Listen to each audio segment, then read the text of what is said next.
இன்றைய நாள் சரித்திரத்திலே மிகவும் முதல் முறையாக நடக்கின்ற நாள்.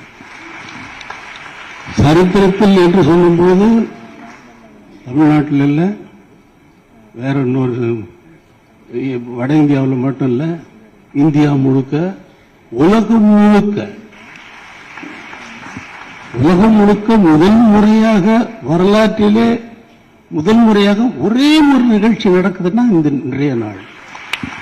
அது சரித்திரத்தில் என்றும் அழியா புகழை நமது இந்த காரியத்தை முடித்த நமது பிரதமர் மோடி அவர்களுக்கு சேர்த்து தரும். யாருக்கு கிடைக்கும் இந்த பாக்கியம்? யாருக்கு கிடைக்கும் இந்த பாக்கியம்? யாரால் முடியும்? எல்லாரும் பண்ண முடியுமா? யாராலும் பண்ண முடியாது.